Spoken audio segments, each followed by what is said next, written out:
Usually, the mentally retarded are divided into classifications: the educable, the trainable, and the custodial. Obviously, we can only assess the abilities or potential of the mentally retarded on an individual basis. Seemingly random motions and movements are fairly common among the custodial retarded, and they may take many forms. Sometimes there are motions which seem to have no meaning whatever and may even cause unintentional self-inflicted injuries. The vast majority of the mentally retarded are intelligent enough that they can be taught a great many things.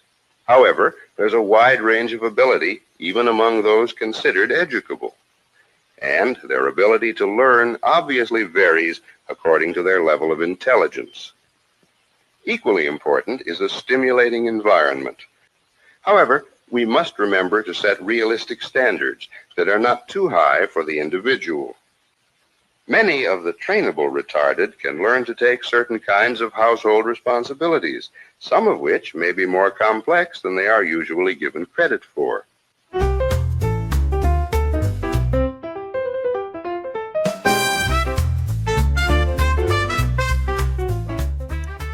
Well, there you go. Welcome to the Root Barn Podcast. That doesn't say, what is it? A picture's worth 1,000 words, and a video like that is a hell of a lot more. That made my week, man. Made my week, that's for sure. I'll tell you, there is a lot of mentally retarded people out there, and a lot of them are freaking out because their team didn't win. And it's sad. It really is. Oh, anyway, welcome to the Rude Barn Podcast. This is my buddy Rude. Hey, gang. What's going on, buddy? How are you? What's happening? It's Friday, and I'm ready to put this week in the bag, baby. Yeah, let's wrap it up. Yeah, ready to put these fucking nut jobs in a bag too. Oh my God. You know, I look at a lot of this stuff, and I'm not saying not all are like this, but how many times have you seen the conservatives or people on the right or the MAGA or whatever you want to call them, Republicans, freaking out with things like this every time? Now, I haven't seen these, to be honest with you. I don't know if they're out there, but I haven't seen them. I probably would have seen them, and I know the Democrats and the media tries to really push some of this stuff, like Elon Musk, and it's like, oh, it's like, really, do you think he did that on purpose, or do you think he was messing with you douchebags, or do you think that maybe he really is a Nazi? That's the thing. I mean, they've been toting this Nazi thing for months ad nauseum, and and it's just, I mean, I don't think it was the best move, but at the same time, he's got Asperger's like crazy, right? Like most geniuses do. You know what I mean? Yeah. You have some sort of social ineptitude or whatever like that. He's got Asperger's, being a father of a child on the spectrum. I know how it is. I know how it goes. You get in those situations and body movements, stuff like that, they just take over a lot of times out of nervousness. Now, him kind of having to be in the eye of the public, especially, over the last few years, I think that more and more, I don't think he feels comfortable in those situations, because I don't think he ever will. But at the same time, he has to do them, right? Obviously, I don't think that was the best move he could have done or gesture he could have done, because you knew that they were going to take this and run with it. It's like, oh, another Nazi. And then they were just going to go off the rails with this shit like they did. But that's the thing, is like people were taking like 10-second clips out of him doing it at the very beginning, and took it completely out of context. You know what I mean? Yeah. And then they want to push this narrative. Now, obviously, Elon's not a Nazi, right? I mean, that's stupid. Yeah. But we would have known by now, right? And other little hints would have dropped.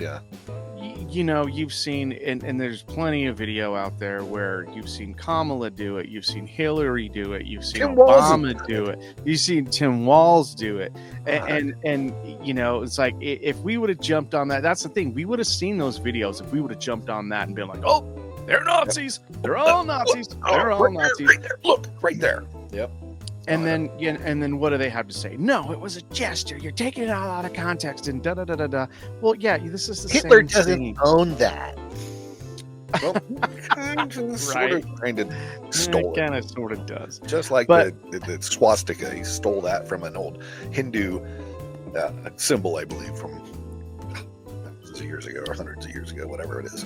Right. It meant peace, didn't it, in the beginning? Yeah, it was more of a peaceful, Hindu-like thing, you know, symbol. So, it's absolutely ridiculous. And, you know, I mean, they're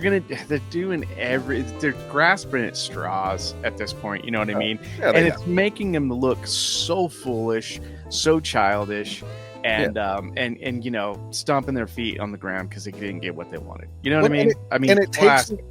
takes away from a credible criticism that they legitimately do have of things that Trump will do, and that's why we try to make sure we criticize when it's due.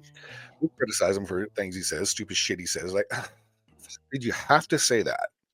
Right? Stupidest Yeah. fucking thing you could have said, and yet you said it. You know you said it, and you meant to say it. Why? What? You're not doing yourself any favor. Yeah, but that's what I mean. Just Takes like away the- from their legitimate argument. Right, and we'll get into this a little When bit they do. later, but they're stuck on this J6 thing, right? Yeah. And just like you said, if he never would have tweeted anything, if he would have just stayed silent, never tweeted anything, didn't say anything, Right. then this wouldn't look like he ensued a riot or an insurgence or whatever the fuck they want to call it. If he would just insurrection. Yeah. If he would have just kept his mouth shut, Yeah. stayed off his damn phone, let it play out, let the authorities handle it like they should, Yep. and it would have been over and it wouldn't have been a problem. Now they're tying this to him because he did that tweet, and now it's they're making it a stain on him. You know what I mean? And blaming the whole damn thing. Oh yeah. No, it's absolutely asinine that people will take this. This is why the media has been losing credibility over the last year or two or three, actually. Probably more than that since Trump was in office the first time. And he kind of pointed it out. People didn't believe anything, didn't really see anything until really the last year or so of Biden's presidency, when they started saying, well, wait a minute now, hold on. Mhm. We worship the ground this guy walked on. Now he's no good to us. And so they threw him under the bus, propped up Kamala, which nobody liked, I should say, and made her, put her on a pedestal. And then I think they were starting to see this. Now they're seeing the shit going on with Gavi and the LA fires. This guy, embers are still burning of their homes that have been utterly destroyed with just foundations and chimneys left. And this guy's talking about, we've been looking at the whole thing with getting LA 2.0 and all giddy and doing this shit and all excited. Like, whoa, Tiger. Why don't you go on the Moulin Rouge and do a little fucking drag little dance head or bob something? dance, dude, was Yeah, hilarious. hell. And so they're starting to see how credible, lack thereof, credibility the media is spewing out there, and they don't have the credibility. So, like I said, when they have something to really legitimately criticize Trump and this new administration now over, which they don't, because they haven't done anything yet, really, other than all these executive orders, which we're going to talk about. It doesn't hold water to anybody who's paying attention. Of course, to the D's who are blinded by anything D good or bad. Right. It's like, you guys, the R's are bad, but the D's are also pretty freaking bad themselves. Not all, No, but yeah. a lot of them. That's the thing. Well, you see the D's that are kind of waking up to this bullshit. They're Yeah. all coming over to the R side. You know what I mean? Yeah. They're like, And okay, this is really whacked. Yeah. yeah, they're like, I Or can't whack, believe however. this. You know what I mean? This is the last straw. You know, stuff like that. And agreed. I mean, and we do agree. There are bad idiots and on both sides that are extreme. You know what I mean? And Yeah. and those, you know, we tend not to get pulled toward those in either direction. And you know, and I think that's part of one of the problems here is that far left D crew, pretty much like, I don't know, they kind of take over the whole narrative. You know what I mean? And then that's what you get, and that's what you see on the media, which is, I mean, it's sad and unfortunate for them because it makes them look like idiots. Yeah. It makes them look like they're partisan hacks who all they can do is criticize one side and not be unbiased and not be fair and balanced, if you will, in their reporting. You know. Well, and not even take responsibility for the votes they made. I mean, you voted for this idiot, you backed this idiot, and you know he turned the country into shambles in 3.5 years. You know what I mean? And you're not taking accountability for that, and you're not saying, okay, yeah, we fucked up. I mean, and that's, you know, if they did that, should have let the borders be wide open. I don't know. If they did that and somebody came out and said, I oppose this and all that, I would respect them so much better. You know what I mean? Own it. Own the fact you messed up. You didn't. You were wrong, and you didn't vote for the right guy. And you can say, you know what? I thought it was going to work, and it didn't. And he, and like who was it? I think it was Gutfeld who was saying this on his show. You don't have to like everything on the menu at the restaurant, but if there's enough there that you do like to eat, you can still like that restaurant. You know, I think it was a pretty decent analogy, and that's kind of where you and I are. And I think a lot more people need to be that way. Just criticize. No, their pasta is horrible, but damn, they make a good steak. And that's what I keep going back for. You know what I mean? Yeah. Their chicken farm is not quite up to standards, but I'll tell you, their lasagna is the shit. You know, pork chops are always dry, but pork chops and applesauce. But their spaghetti and meatballs. There's a meatballs. When it's spicy, a meatball. Definitely. So yeah, that's something that they kind of need to work on, and that's kind of why we're here. We're trying to say, you know, look, you may not have seen this stuff if you're just watching one side of the news, MSNBC, CNN, ABC, NBC, CBS, blah, blah, blah. You're only getting a scripted response. And if you don't believe me, listen to the keyword. Everything's unprecedented. Everything, he's a Nazi or he's Hitler or Hitler-like, and it's across the board on these same outlets. They're talking about the same thing. Look at the news broadcasts. You know, he's a threat to our democracy. And then they say it on every news outlet all across the country and all the local markets saying the same exact thing. You don't think that's scripted? Right. You really got to look outside the box. And that's all we're trying to do is help people realize, look, you know, most of the people who will be watching this show are probably leaning to the right like we are. And that's fine. Hopefully we can have some people share this to their friends on the left or who are maybe on the fence or maybe are, you know, reasonable people who are willing to look at both sides of the argument and not just take one side and call it gospel. Well, and that's, I think that's the thing that we bring to the table is, again, you know, we question everything. And, you know, when we start, when we all you as should, a person, I think as a person start doing that, you start cutting, you find yourself cutting through the bullshit just naturally. Right. You know what I mean? Because then you go out and you do your own research. You know, you find the stuff. You find the full clip, not just the 2-second clip. You know what I mean? Right. That they're shoving down your throat. No, this was part of a bigger picture. You know what I mean? This was part of a bigger thing that was taken wildly out of context.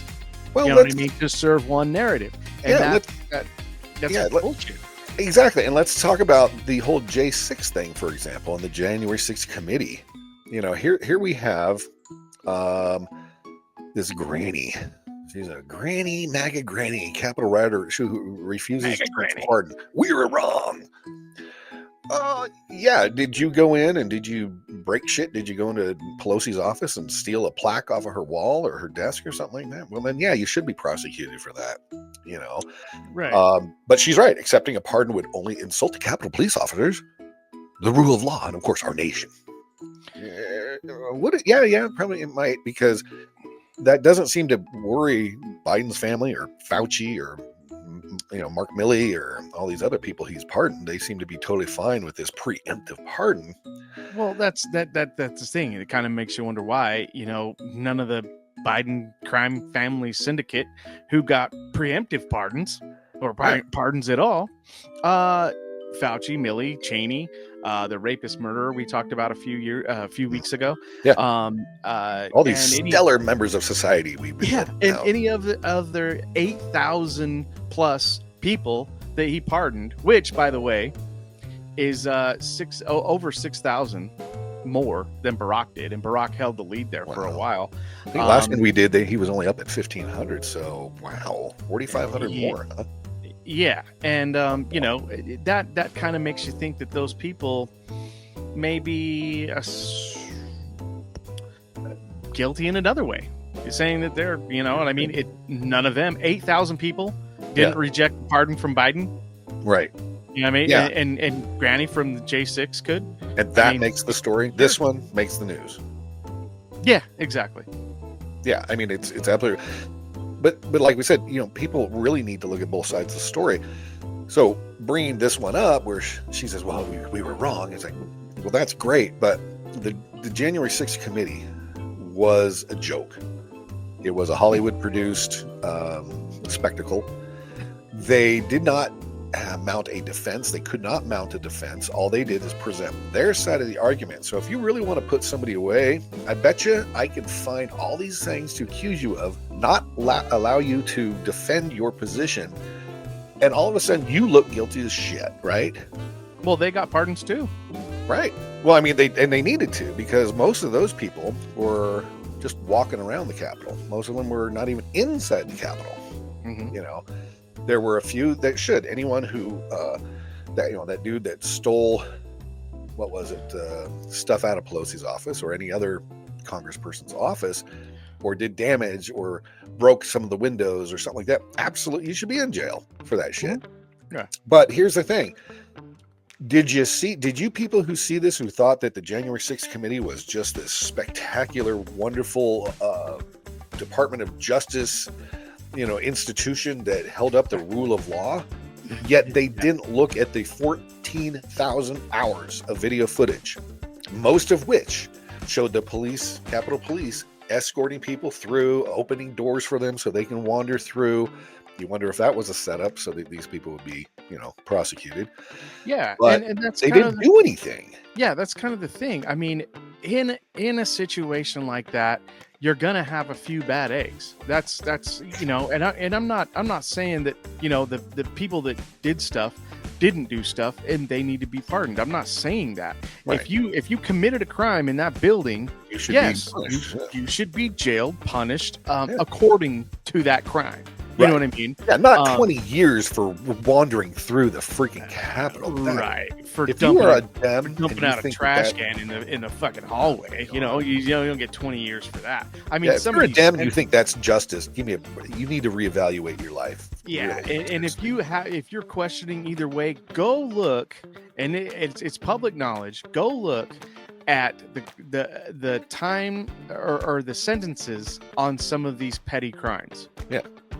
And you're going to be amazed, because if it was you or your family or somebody you knew or a coworker or something like that, you'd be up in arms big time, because some of these are absolutely ridiculous. Well, this is why you had to let all the criminals out of jail, is because you had all these high-level criminals walking around the Capitol. You need to make room for them in the prisons. There wasn't a room for them.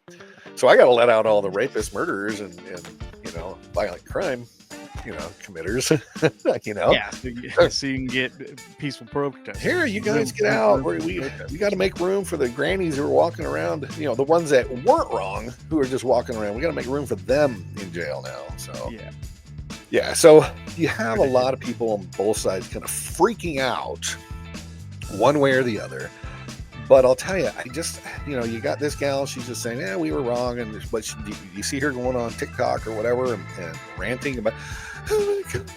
No, I mean, and that's the whole thing. She's admitting wrongdoing, for herself.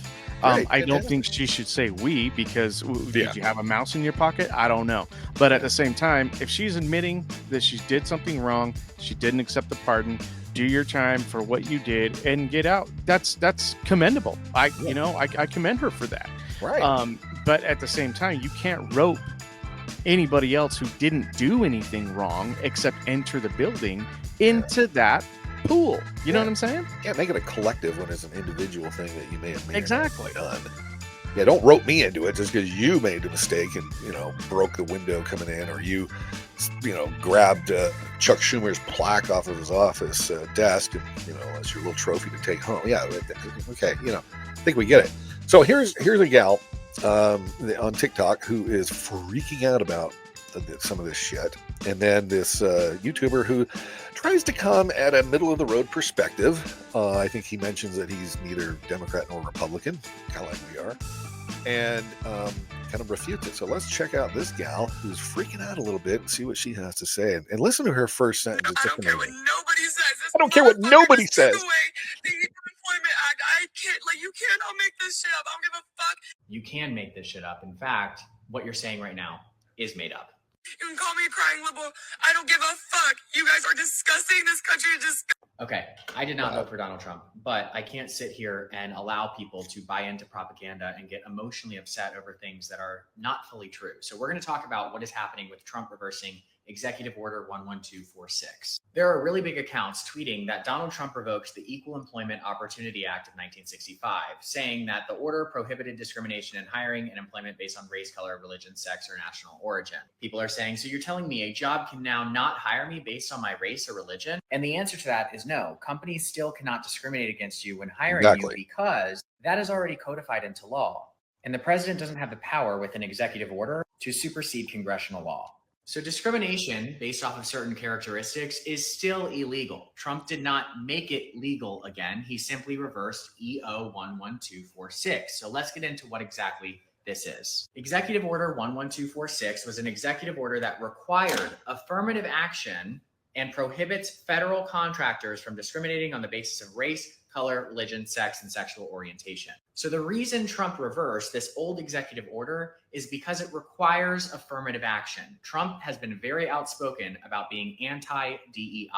So when this executive order gets reversed, it should not be surprising to anyone that he doesn't want to have quotas or to hire people based off of their skin color, their sexual orientation, or whatever it might be. Which makes complete It's also worth noting sense. that this executive order only applies to federal contractors. So if you are working in the private sector and you are not working for the federal government or with the federal government, this quite literally has zero to do with you. Now, the one caveat here, which people are rightfully upset about, is that in some states, you can still be discriminated against based off of your sexual orientation. So when the president puts an executive order like this in place that only applies to federal contractors, a lot of companies will not discriminate based off of sexual orientation because they need those government contracts to stay in business. So it's kind of like a trickle-down effect where the rest of the market follows. But in MAGA's eyes... But and see, that's just ridiculous that our government is going to hire you not based on your merit and your skill level. Exactly what he just said. You can be hired because of the color of your skin, because of your sexual orientation. So does that mean, or you can be denied? Well, it's like, well, we have too many half-breed Mexicans in here, man. Our limit's 10, so we're gonna have to pass on you. Are you kidding me? So does that mean a Mexican guy can't be hired because the gay guy is gay and that supersedes his minority status of being Mexican? Exactly. Yeah. But Mexicans qualified because he knows what the hell he's doing. But this gay guy is just like, oh, hey. He's never picked up a hammer. I mean, come on. I'm not saying that they don't have skills to do all this stuff. I'm not compartmentalizing all gay people in the same thing like they were trying to do before. We were all wrong. No, lady, it's just you. Anyway, but you know what I'm saying? Right. So, yeah, so it's, I don't know, this whole, we'll probably discuss this whole thing about the affirmative action, I think, which is absolutely asinine as well. And I'll tell you why. Yeah, After he I've gets done never- here with the rest of this. I've never been a fan of affirmative action. No, it's a bunch of bullshit. And it's embarrassing. And It is. Yeah, and kind of condescending, actually. So let's listen to the rest of this real quick. As affirmative action is more destructive than protecting gay people in a half-assed way. So yes, some people do have valid concerns when it comes to Trump reversing this executive order, but in no way, shape, or form is this action going to turn the U.S. into a dystopia that openly discriminates against people like it was in the 50s. Now, don't confuse this video as being People a like her pro-Trump will still video think or a that. pro-Democrat video. I didn't make it for that reason. I'm not partisan. I made it so you can see what the truth is and then decide how you want to react. But one thing I will say, and I'll leave you with this, if liberals do not start looking into things before emotionally reacting, you are crying wolf and losing credibility with middle voters. People will stop listening to your valid criticisms of the president if your other ones weren't based in truth. Nailed it right there. Yeah. That last thing at the end, he nailed it. Yeah. And it's exactly the truth. And it's what we see, what we're seeing every day. You know what I mean? And I was watching Dr. Mike's show this morning, and he had a plethora, I think 10 or 11. Where's it a plethora? Videos of lefties losing it over this stuff. And they've got painted faces on, they're crying, they're doing this, they're doing that. Hair all different colors and shit. Right. And then that Harry kid, I don't know, he's Harry Sisson? Yeah, Harry Sisson. Yeah, he's popular on TikTok. That guy's an idiot. And he's a page shill, dude. Yeah, but yeah, he is. And the thing is that's exactly right. Their whole argument loses credibility when you put emotion over facts. You know what I mean? And logic, yes, and exactly. You react this way. Right. We've been saying it from the beginning. Yeah. Well, and that's the thing. You can't make decisions based on emotion. Because your personal opinion about something or the emotional response you may have may be different or completely unhinged if you were to look at it logically. And it's like, I'll briefly go back to this because we've heard it ad nauseum, but regarding the fires and the insurance companies dropping people's coverages because they couldn't afford to cover the catastrophic damages based on the situation that they were put in. In other words, the state of California did not fix the issues that would have allowed them to say, okay, we can cover people in these fire-prone areas and blah, blah, blah, blah, blah. But they're out to be the bad guys, and hopefully we're going to have a guy on who is insurance who can explain this a little bit better, but makes sense. In this case, you can't really fully blame the insurance companies for dropping the coverage. It's very convenient that it happened a month or two prior to these fires. But if you really look at it, it's been going on for years and years and years that they have been analyzing this shit. Because growing up down there, being in the Santa Ana winds, seeing these fires who 99% of the time are caused by human means. Whether it's a spark from somebody's campfire, a homeless guy trying to stay warm, or somebody throwing a cigarette out, or something, okay, or started purposely. These fires happen not because of the winds, but because another catalyst, mostly a human-caused means, started the fire. So it happened growing up, every year, like clockwork. I could count on it. Santa Ana winds coming this time of year, blah, blah, blah, and it's going to happen. And then, oh my God, let's just hope a huge fire doesn't, almost had to be evacuated twice growing up myself. We almost lost our house after I moved out. My parents had burned right down to their backyard. We backed up to a hill, that happened. And then the mudslides came. So you have to realize too, there's more to it than just the fires. You have mudslides and then smoke damage and all of that shit that happens. So don't blame the insurance companies for doing that. So get both sides of the issue. Like he was saying, stop emotionally reacting. Those mean insurance companies left everybody high and dry. Like, well, maybe to a degree on something. But if you really look at it, like, it sucks, but it makes sense. But again, take it a step further. They're protecting their business. You know what I mean? They don't want to go out of business. Well, that's the thing. Had they have kept these, policies in place, and then this happened, and stop letting the caps on what people could spend in premiums. Thank you, state of California. Yeah, and then they would have claimed bankruptcy anyways, and wouldn't have been able to pay out these claims. So, I mean, one way or another, you weren't going to win on the fire thing. You know what I mean, with the insurance companies. So they either keep the policies and claim bankruptcy, go out of business because they can't cover it all. And you're not going to get your payment out anyway. You're not getting a dime, or they cancel your policy because California didn't do what they were supposed to do. They saw this coming for years, and they said, "No, enough's enough. Boom, we're pulling it. We're pulling them." Didn't mitigate the issue. Yeah. Same thing. You know what I mean? I mean, it was going to happen either way. So, you can cry all you want about the insurance company and blaming them, but, they're protecting their business as well. I don't blame them at all. They're protecting their assets. And so, and I don't blame them either. I mean, if I were in that business, I'd be like, I'm sorry, there's no way that I'm going to be capped on how much money premium, because a road to hell is paved with good intentions, and California's intentions were really good to help people out. So they weren't, soaked for premium payments for covering fire damage in case something like this were to happen. Earthquakes, fires, mudslides. Those are the big three, the trifecta in California. And you have to be covered. You have to have an earthquake insurance, or you should. Fire insurance is probably a good thing. If you're not in a hilly area, then you don't really have to worry about the mudslides nearly as much, or hardly at all, or whatever.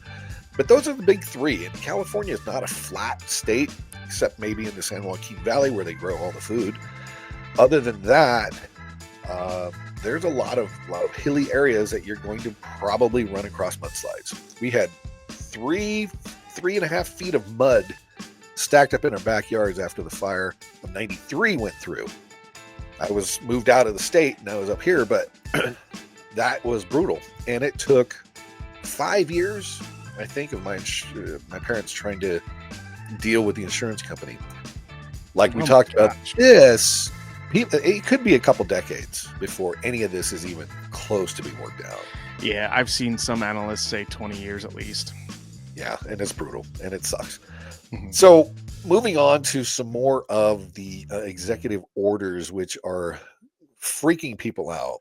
I think the big thing is thank God he's trying to get rid of the whole DEI thing. And DEI is like affirmative action, where affirmative action really says you can get this job, or you will be able to be considered for this position just solely because of the color of your skin. Doesn't matter you don't know how to do the job very well, or we've lowered the standards to make sure that we keep all, women or blacks or Mexicans or, Asians or whatever to meet the physical requirements or the other whatever requirements there are. And that's insulting. How do you feel that you only got the job because of that or that, or your sexual orientation, whatever? It really is. And I feel like the people that gain merit off of those should feel like an asshole. Yeah. Wouldn't you? I would. Because what if you were, if you were, one of these and you were totally qualified, then you're always looked upon as, well, did you get the job really? Or was it affirmative action? Affirmative action hire. Yeah. How sucky would that be for you? Yeah. It's ridiculous. If I had, some, 2 Poindexter kids come in and apply for a graphic design job that I had open, one's black, one's Asian, but the Asian's better. But you had to hire the black guy because of DEI? But I had to hire the black guy because of affirmative action. I don't agree with that. You know what I mean? And vice versa. But if he was more qualified, no problem. Yeah, I'll hire the black guy all day long as long as he's I'm taking you on your qualifications, baby. You know what I mean? Show me what you can do. I take the best guy for the job. And like I said, if the roles were reversed, same damn thing. You know what I mean? Black guy's better, black guy's hired. You know what I mean? Asian guy, sorry, man. You might be better at math. There's a white guy. You're not as qualified as a black guy. Dude, I'm hiring the black guy. Come on. I got to look out for my business. nothing to do with affirmative action. Has, And I it hate has that shit. nothing. It has what it has to do is with merit and qualification. And if they are qualified and they have merit, there you go. Come on aboard. And could you see a protest outside your place of business saying there's not enough gays, like we don't have enough gays on staff, or we don't have enough women on staff, or we don't have enough colored people of color on our staff or whatever. Can you hire all those token people, I guess, right? Could you imagine that? You know what I mean? I just go out there with a fire hose. Well, isn't that what Biden was trying to do? Is trying to force all these boards of executive boards to hire enough diversity just to be on the board. I'm like, okay, I'm sorry, I can't hire all the Hunter Bidens of the world who have no experience and energy in Ukraine just because he's the president's son, or just because he's black, or just because he's whatever. Yay, well, she might be. I don't know. Pure speculation. Anyway, but. It's like, yeah, why can I not just hire the best people for the job? Yeah, and that's kind of the thing. When you do that, though, and correct me if I'm wrong, but when you do that, and I've seen this happen over the years of being employed at different places, right. Diversity happens naturally. Exactly. You know what I mean? Exactly. No, you're absolutely right. So here's another clip from. It was from the Glenn Beck show, and you guys are just showing conservative and all that. Okay, calm down. A lot of you, this is not information you're seeing. If you're even conservative, you don't watch. I don't watch Glenn Beck very often. I see clips here and there, and I agree with lots of things he says, and I don't agree with lots of things he says. So it's okay, but he brings up some good points here, and we're going to show you couple of things of what he's talking about. This is a couple minutes long, and listen to what he has to say about this. I am looking through. I don't even know where to begin. Let's start at some little things. The Trump administration has ordered all federal employees in DE offices to be placed on paid leave and shut DEI down. Yes. Gosh darn it. The Office of Personnel Management, the government's top human resources agency, notified all federal department heads in a memo. DEI programs must be notified by 5 p.m. today. Their administrative leave is effective immediately. Also, all outward-facing media, such as web pages and social media accounts focused on DEI programs, all gone by 5 p.m. today. Beautiful. Cancel all employee diversity trainings. Terminate any DEI-related contracts by 5 p.m. today. Also, OPM, listen to this.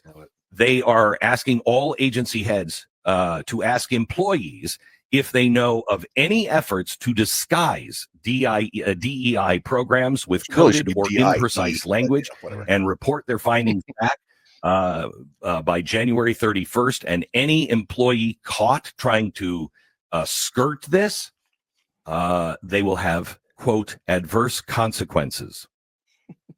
I would like it just to be, no, you're going to be fired. Yeah. But I guess adverse consequences could mean more than fired. I like this too, because this is the Thomas Sowell book, Thinking Beyond Stage One. Yes. That's what you have going on here. They know what they're going to try with DEI. They're going to try to change the language. They're going to try to hide it with imprecise things. They're going to do all that. They're already looking for what the response will be to all this, which is really, really positive. If anyone doesn't think Donald Trump was prepared, look at just this week. You've never seen anything like this. I've never from any seen president, no, right? No. But whether you like it or not, you have to admit he's coming in here with a real plan and attempting to execute it quickly in an overwhelming way. I tend to like a lot of the stuff he's doing, but even if you look at this, because we've looked at this from the other side. Okay, this is the restaurant analogy we talked about. You don't have to like everything, but here's my issue is you've got. I think presidents have way too much power in this regard. These executive orders and executive actions, too much power, right? Mm-hmm. But you have to have it on both sides because they did it. And if we don't do it, then we're allowing the stuff we think is just outrageous in there to continue to fester. And that's a shame. And it would really be nice if we didn't have to have a president come in, completely cancel out everything the previous occupant had, because it sure would be nice if what was put in there was actually really benefits the people and wasn't this woke crap that they've been pushing through. And if you still believe this woke crap is awesome, you really need to reevaluate things, in my personal opinion, because it does no one any good. Yeah, I agree. And, you know, you're right. However, I do think that there is a need for it, for that power, because if you know, executive orders that, you know, a previous administration had brought in and done, and they were complete bullshit, and they hurt the people rather than hurt the people than rather than help the people, then that's something that you're almost like you have to do. You know what I mean? But isn't that as a human? Isn't that part of the problem, though? Is that we have presidents coming in and doing things for their personal gain or the party's personal gain or some agenda or some lobbyist or some special interest group that's come and paid them off, and that's what they're doing it for. They're not actually doing what's logical, what's right, what's good for the American public, and that's the problem right there. I think you're exactly right, but then what does that come down to? That comes down to, okay, well, then we got to get a person of all three parties in here to sign off on these to make sure that they're for the good, the greater good, and not just personal gain or political gain of your party. But then it's basically, but then it's basically having to run an executive order through fucking Congress. You know what I mean? Yeah. So which negates the whole purpose. You know what I mean? Yeah. But at the same time, I do think there needs to be checks and balances. I mean, on both sides. You know what I mean? Yeah. And I can't, you know, just can't wake up one day with this grandiose thought and it's just like, oh, this is gonna be great for everybody, and then write it as an executive order. Some of that is just absolute bullshit. You know what I mean? What's going on in your little hamster brain head of yours that you think is so wonderful isn't necessarily good for everybody. Yeah, I've had to do that a lot with I think it'd be awesome. I think it'd be great. A lot of leaders in my line of work.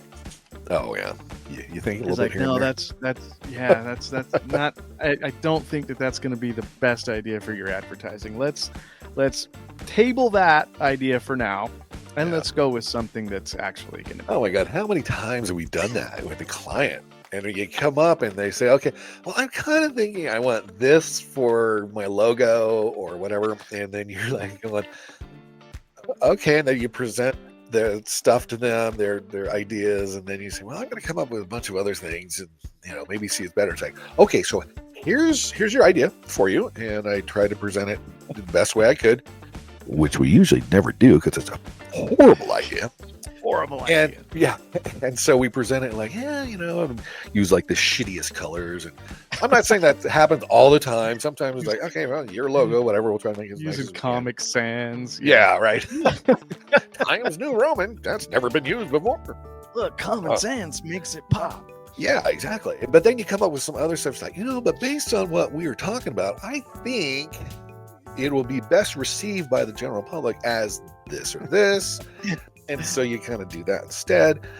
Not that we ever do that or have done that. Never. But sometimes you have to help a client not self-inflict themselves. Self-implode on their ideas of what good advertising looks like. Yeah. That you guys are crazy. Let me give you something I think will actually work for you that might benefit your company and make you look good and not mediocre. But that's just my opinion, though. Yeah. And then sometimes you have to concede and like, fine, it's your logo, whatever. You're paying me, you know, yada, yada, yada. Yeah, it's like, you know, don't say I didn't tell you so. Right, exactly. And then a month later, it's like, oh, do you still have those other proofs that you sent out? Right. Turns out not everybody likes this. Oh, yeah. And, you didn't do your study group beforehand to make sure that kind of consensus of what everybody liked. I know too many cooks in the kitchen, but still, you got to get at least a decent amount of response. I don't know. Right, let's finish this off here. Just about 30 more seconds. With a sort of like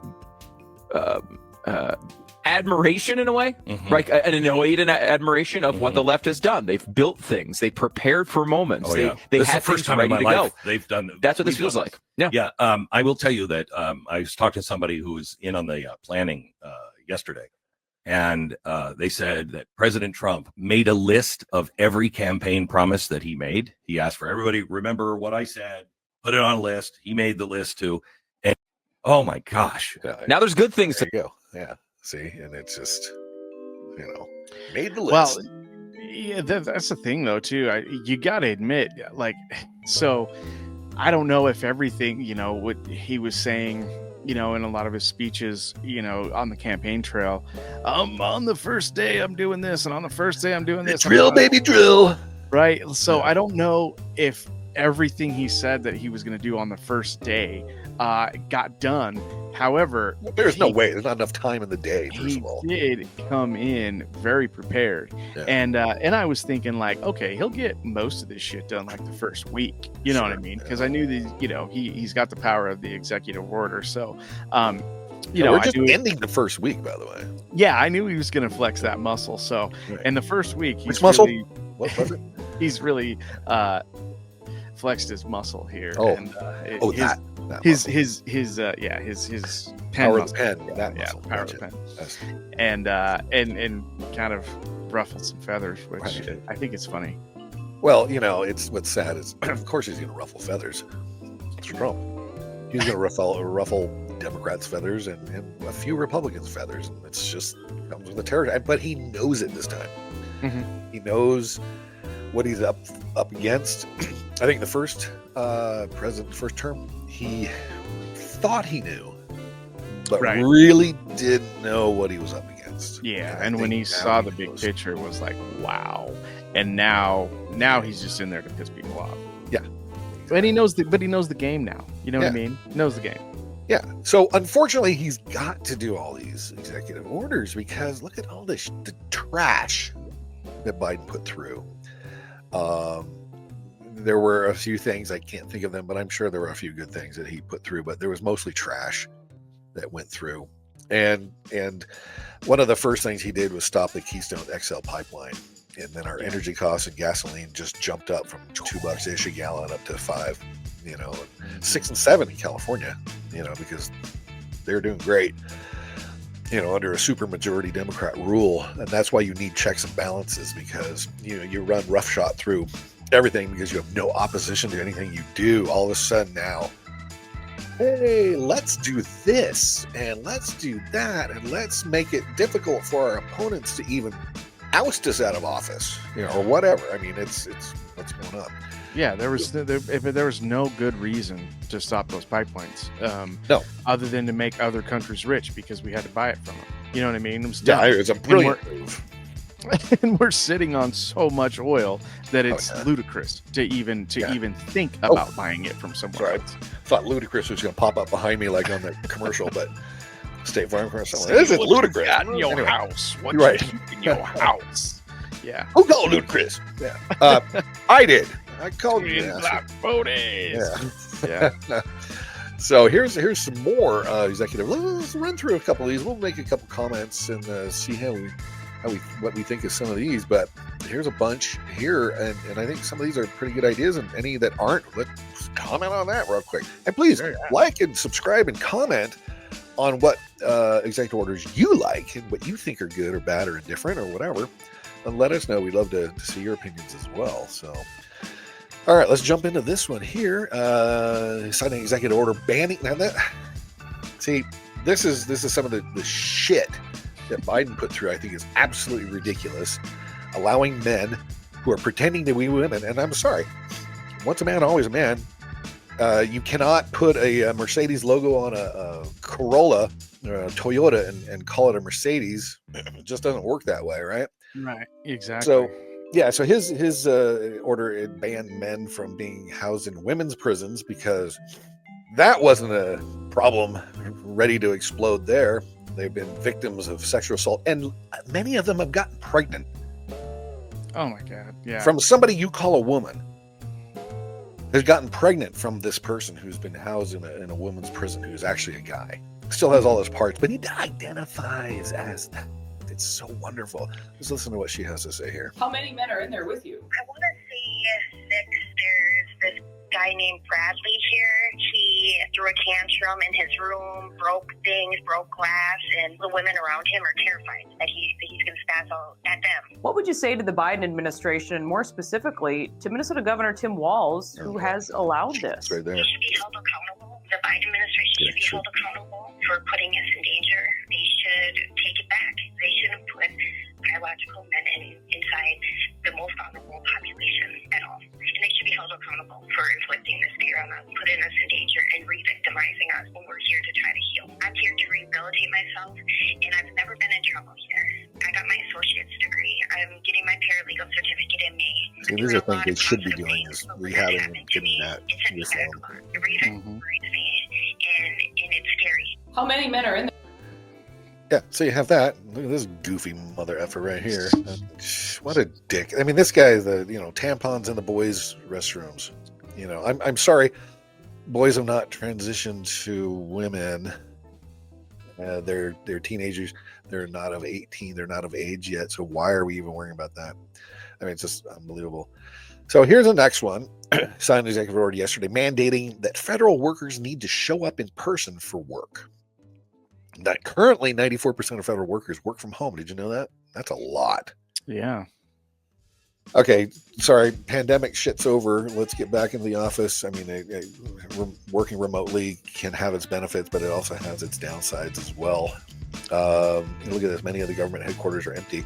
Think about all the office buildings that are lying vacant. I saw a report somewhere. I don't have it up here right now, but I saw a report that many of the office buildings, like in New York City, Manhattan area, other cities across the country are running at like 40% occupancy, even though companies are still paying for these spaces.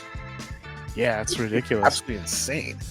I see it here in our own city. You know what I mean? There's a couple state buildings that are over here by the fairgrounds, and they are absolutely empty, but the lights are still on. Yeah. You know what I mean? Nobody in the parking lot except maybe 1 or 2 cars, which is probably like a janitorial crew or something like that. Yeah. You know what I mean? You can tell by how the vehicle looks. Right. But that's about it. You know what I mean? And the lights are on, and we're paying for the lights to be on in this building and upkeep this building and all that when nobody's in it. Like, either put people in it or tear the fucker down.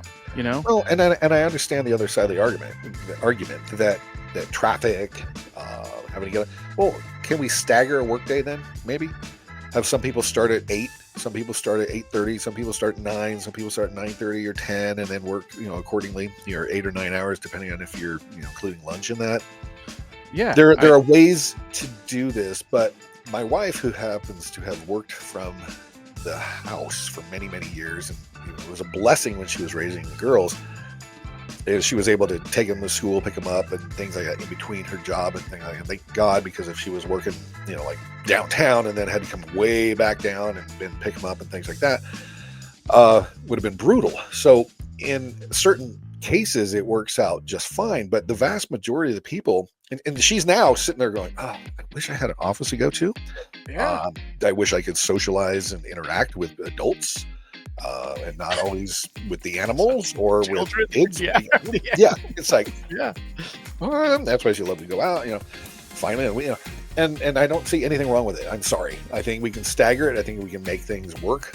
But you need to be in your office, because I'll tell you, I work from home periodically. You work from home a lot. And I bet you and I have talked about this. And I think we're saying, sure, it'd be nice to be able to go somewhere to work. Yeah. Leave home at home and leave work at work. Although I don't mind the coming home and working here at the house. Like last night, I worked till like 11:30 trying to get a big project done. 11:30 p.m. last night. That's a long ass day. But I was in the office working most of the day. 6:30, 7 o'clock rolled along. I'm like, okay, I don't want to be here till midnight or whatever. I'm going to go home and I'll finish working from home. That was great. I loved that. It was awesome. So I see the benefits and the pros and cons on both. There is, and it's the same thing. Like my my children are young, so you know what I mean. I still have, you know, Easy pick up the to them drop off school. Yeah, You know what I mean? Yeah, they get sick. I gotta be, you know, I gotta take care of them. But I'm at the point to where now, like, I can't wait till they get a little bit older so I can go again, go out, go to a work, drop them off at school, go to an office. Okay, by the time they get out of school, I leave the office. I pick them up, I take them home, and I can work the rest of the day from home. That's great. But one of the things have the is interactions and the social aspect. Yeah. I was addition. telling you that I'm greatly missing the social interactions, the cooler talk, the, you know, going to lunch with your peers, you know, stuff like that. Having outside energy in you the know, office too can be built yeah, up as well. and doing meetings in person, you know, and with potential clients rather than Zoom calls. I mean, come on, man. Yeah, and we're losing that. We're losing that human interaction. Doing this, that's like we were just talking about this before we went on the air today. Is how nice will it be when we can actually get into a studio ourselves instead of just putting up a green screen behind us, you know, and doing a Zoom call basically is what we're doing. I want to sit there and have a couple cameras on us so we can be sitting across the desk from each other, interacting live and in person, like IRL. You know, yeah. Well, and it changes the energy. It definitely changes the energy, and that's a good thing. You know what I mean? God damn it! Can you just imagine what it's going to be like when we can do that? It's going to be awesome. Exactly. It's going to be awesome. So here's another one. He signs an executive order. I don't know if this had to be an executive order because some of these are kind of like, really, executive order for this? I want this declassified. I want the JFK shooting, the RFK shooting, and the MLK assassination. I want all of those declassified. I think we all want to know. We all want to realize that it wasn't Lee Harvey Oswald. I think we all want to know that it was the CIA. In my opinion, from what I've seen, I can't tell you for sure, that had JFK killed, but there were a lot of things behind that. I want same with RFK, you know, fighting with the unions, Jimmy Hoffa, and then the MLK. I want to see what really happened with that. I think we need to know, deserve to know.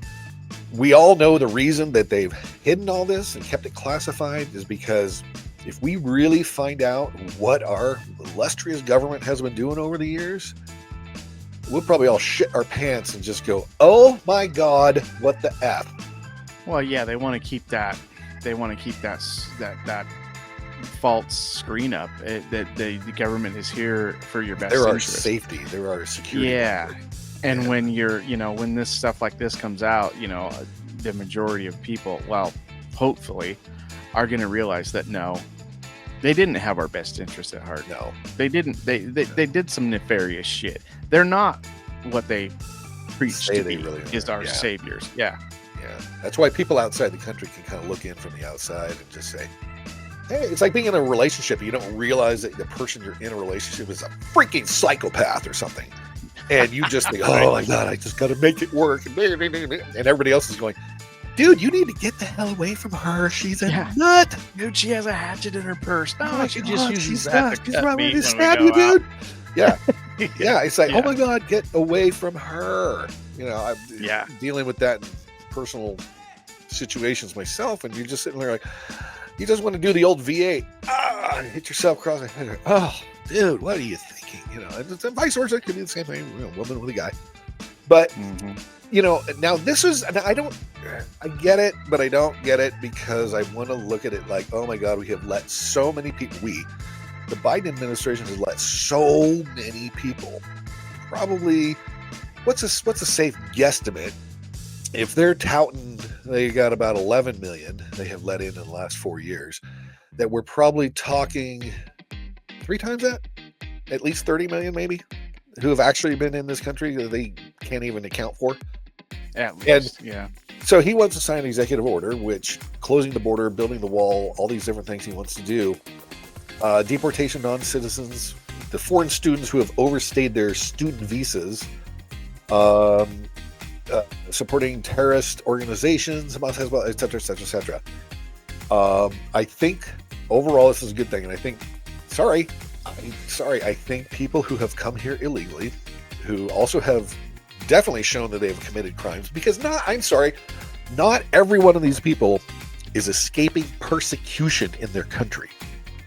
Right. A lot of these people are coming here for the opportunity, but they're also coming here for the freebies as well. And that's bullshit. When illegals are getting more help than our own homeless, than the people in LA. I heard the people who in LA in the fires, yes, keep going back to this, who have been burnt out of their homes. They have no house left. It is leveled. Trying to go to shelters, there's no room because who is in the shelters right now? Oh, that's right. All the illegals. Mm-hmm. Why are we putting illegals above our own citizens, especially when something like this happens? I'm all for legal immigration. Done properly, it needs to be streamlined, it needs to be updated. I am not for people coming into this country illegally who we haven't vetted, who we don't know who they are. You know, and this goes with the birthright citizenship as well. I'm sorry, you can't just come in, drop a kid, and expect that kid to be a citizen. You can't go, you're on vacation, you go to France, just say, and you and your wife, she's pregnant, all of a sudden she drops a kid in France in the hospital. Is that kid supposed to automatically be a French citizen when you're Americans and you're just there visiting or whatever, you know, whatever the situation might be? You think that's right? Why should it work the other way around here? Yeah, why should it work the other way? Even if say you have an extended stay for like 6 months in another country, say France, or you're working temporarily over there with your you're working temporarily over there. You know, you're a woman, you have a child over there, but you're still a U.S. citizen. You have to come back once your time up there is over. Yeah. Is your child now, you know, French? Right. You know what I mean? Is that how it works? No, that's not how it works. Yeah. The child's American and it's going to come back with its American parent. You know what I mean? At the time of when that ends. And you're exactly right. Why does that have to work the other way around for us? Yeah, and I'm not saying that just because they do it in other countries, we should do it here. There's a lot of things in other countries that, thank God, we don't have to do it here. You know, but I think it needs to be looked at on a case-by-case basis. I think if, you know, there are exceptions. I'm not totally like, no, there's no way in hell you drop a kid, blah, blah, blah. That's not what I'm saying. I'm saying the vast majority of people, and there's people who are coming, what do they call it? These vacation, these citizenship vacation, something like that, where these people come from. Okay, imagine Chinese people or Middle Eastern people coming here purposely to drop a kid in this country and have a kid who's now a citizen, and they're from Iran, they're from North Korea, they're from China, wherever, whoever's our adversary at the time, or continuing adversary, and they drop a kid here, and all of a sudden that kid is supposed to be a citizen. Then you have the anchor of mom and dad can now be citizens because, hey, the kid is. You can't you can't lift and separate the kids from their parents. And then, you know, gotta have the family over, auntie and uncle need to come over and help raise the child while we're trying to work. I mean, just get on and on and on. Now all of a sudden, one kid turns into 40 people. Yeah, 40 people. Multiply that by how many millions?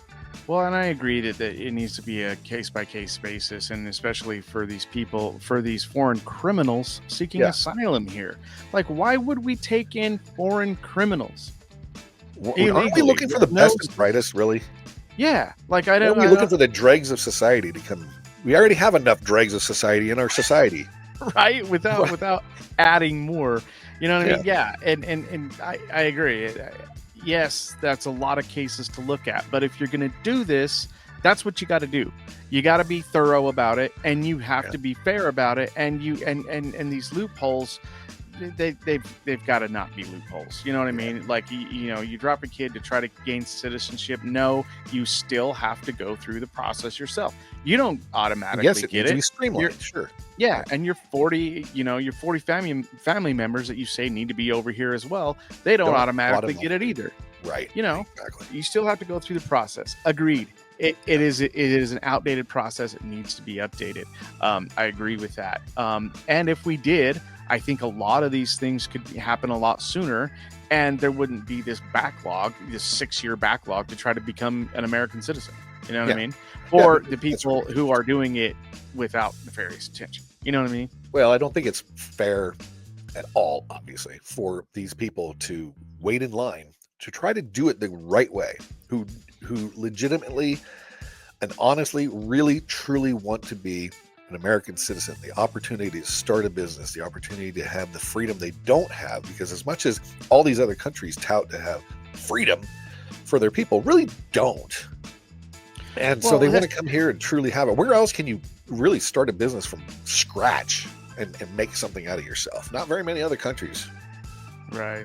Well, and another thing too is, do you see the dichotomy there though? It's like it seems like it's the criminals, that are trying to get it in a criminal fashion. Yeah. Now the people who are, like you said, weird in it for, in it for the right reasons and the true reasons, and to be free and enjoy the fruits of our country, they're all doing it the right way. They're standing in line.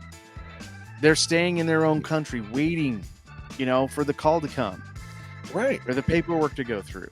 Well, like I say, they're not just trying to cross over illegally, and they're not trying to, group in with another group, and try to get in that way either. You know what I mean? It's. I don't know. What they're doing is they're standing in line to get on the Pirates of the Caribbean in Disneyland. Okay, and they've been standing in line forever. A hot summer, sweltering day, and all of a sudden, here comes a group of people walking right past them, getting to the front of the line. Right. They're not even supposed to be doing that. They're just like, well, we're just going to walk across here and get in while you people are idiots waiting in line. What the hell are you thinking, dumbass? We're going to walk right up. Who's going to stop us? Apparently nobody stopped them. You know what I mean? That's how it is. So if you want to be one of those people in the line, which you should be, and not allow these people to just walk right by and think they can just do whatever they want. You see the problem? And that's the problem, is you can't let these people walk up to the front of the line without standing in line like everybody else is. So you have that issue. And then I always love it. Wow. The argument, like that stupid bishop at the presidential, what was it on Sunday? What was the day it was? Monday after the inauguration? Sunday. Wasn't it? Wasn't it Sunday? No, I think it was Monday. It was it Monday? Okay. Yeah, one of the church dinners or whatever he was at, where this Episcopalian, oddly enough, lesbian. She didn't look at it all to me, but right. Not that matters. But her point was, she was trying to lecture him about being merciful. Not to kick all these people out. Like, oh, these people are the ones who work the farmlands, and they take your trash out at your office, and blah, blah, blah, all these menial tasks. Like all the people coming here are just expecting to be picking our veggies and taking trash out and cleaning offices. How insulting to them. Aren't some of them like good people who want to be doctors and lawyers and construction work or whatever? I mean, how insulting. And everybody thinks she's so wonderful. You just stuck it to Trump there. Like, no. That was pretty condescending that you talk about these people that's all they are.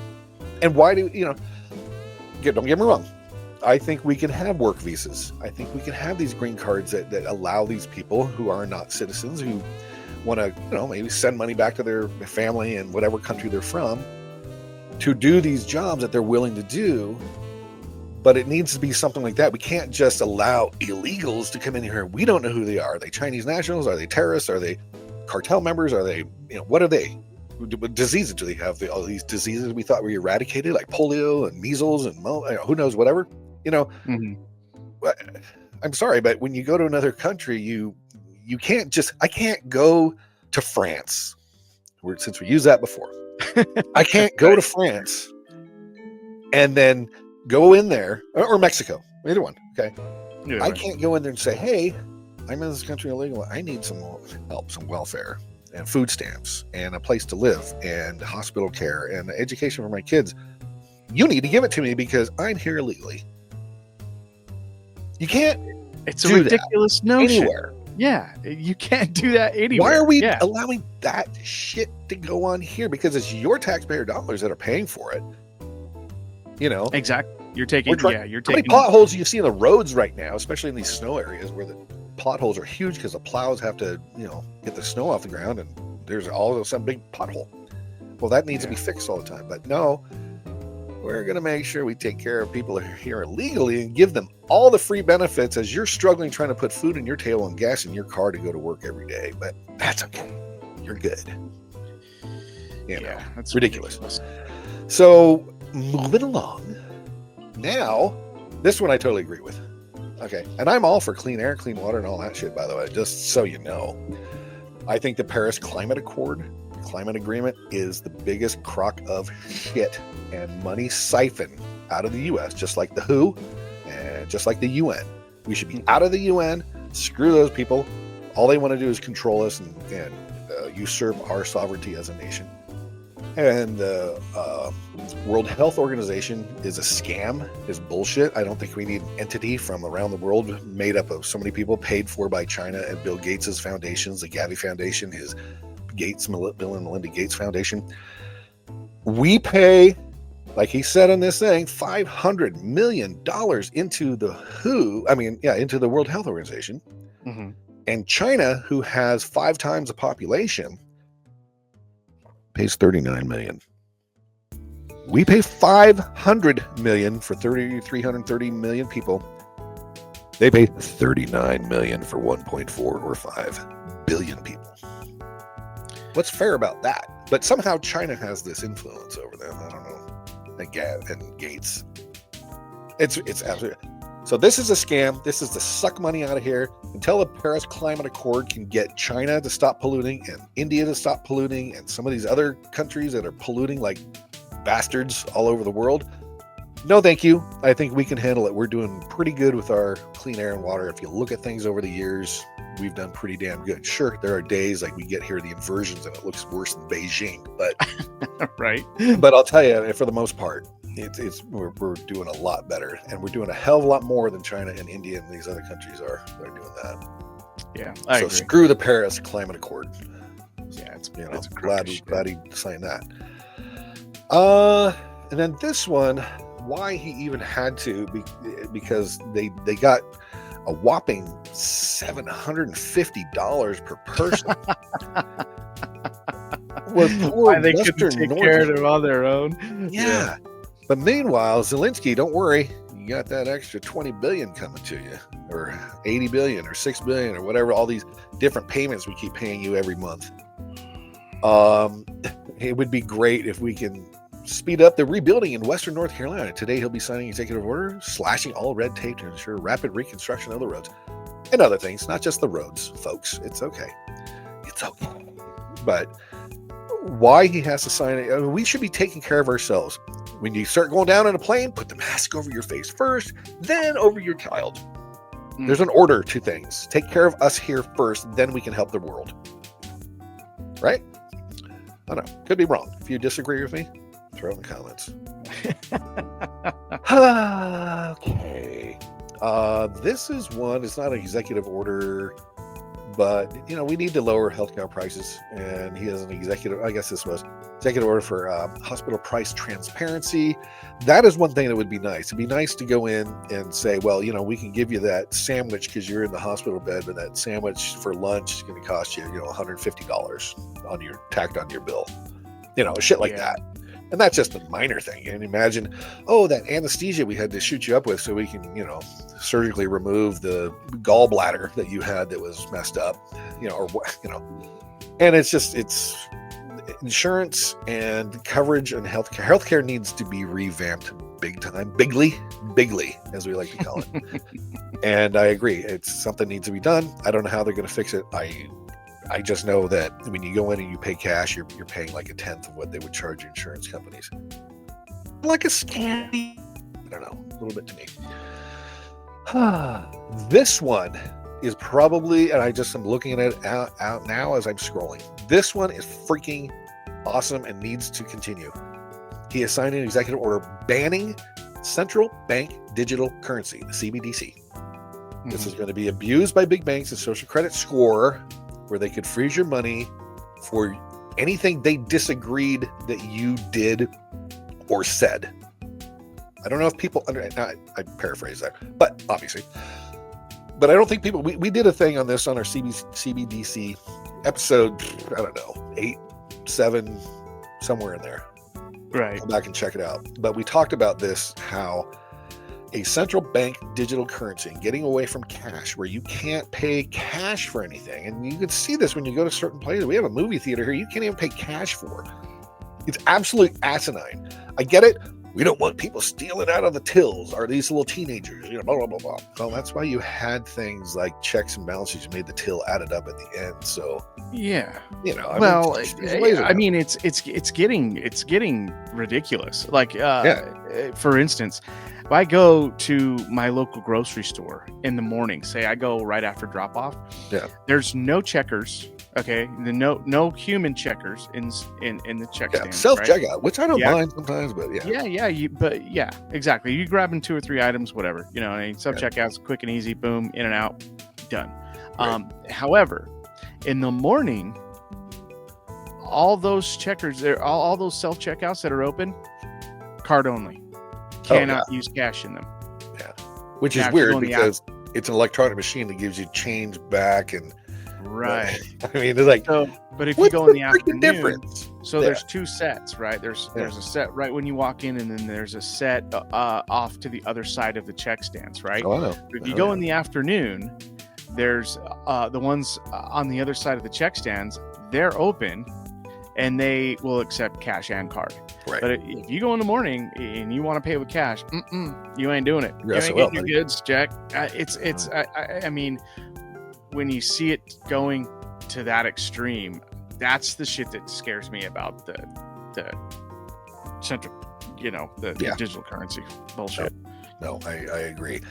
There's a ton more. We don't have time to go through them all. We're going to get this wrapped up right now. But I think, most of these are either shouldn't even be an issue. He shouldn't even have to sign executive orders, because it just seems like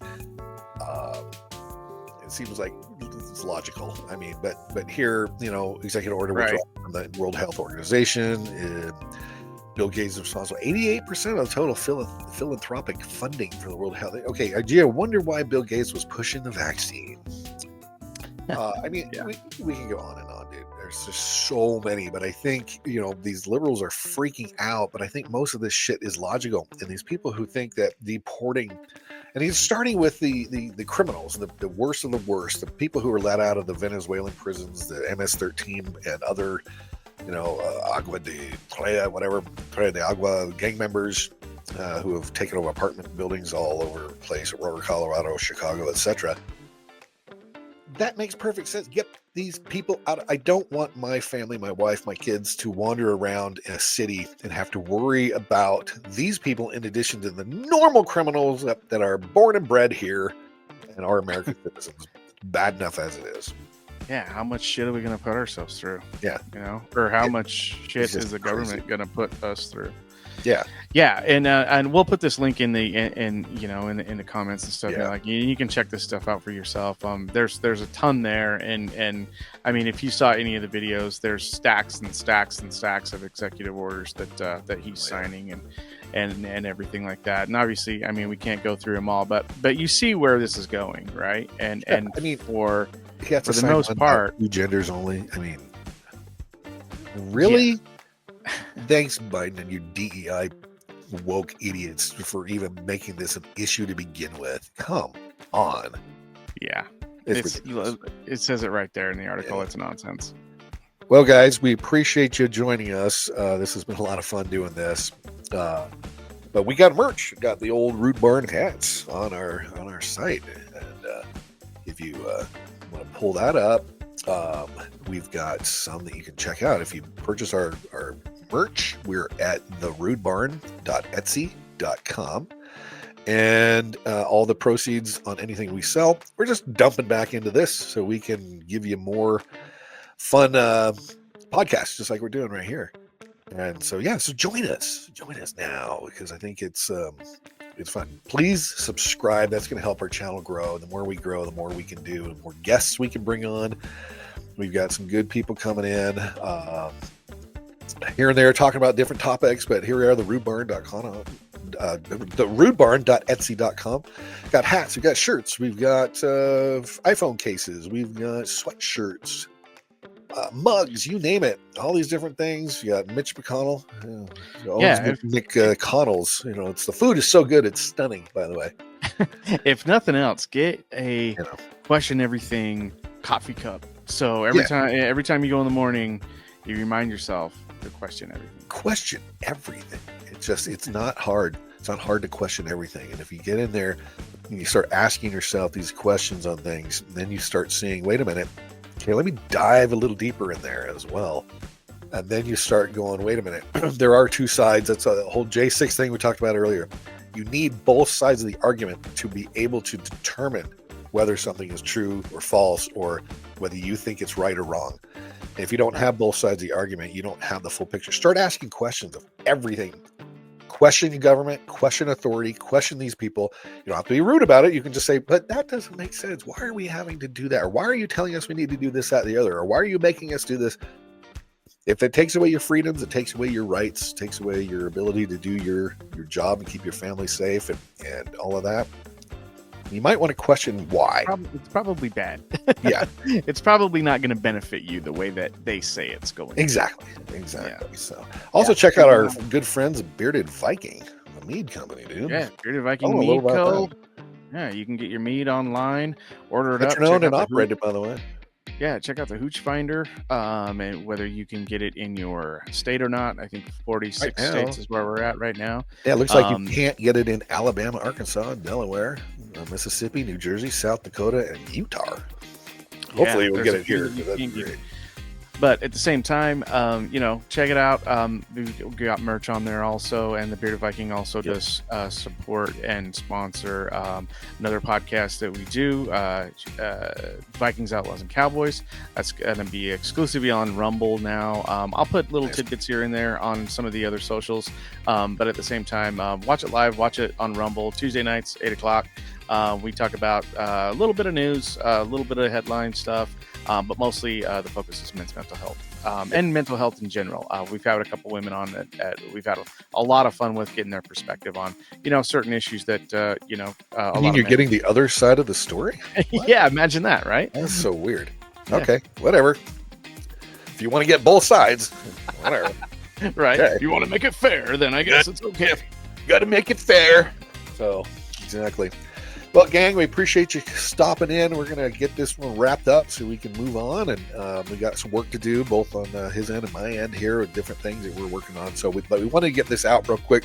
We think a lot of these executive orders are great ideas. A lot of them shouldn't even have to be brought up, but they are. And then others are just like, what the, And so anyway, but I think for the most part, he's trying to do really what's best for the country. If you don't believe that, that's fine. But look at his actions, see what he does.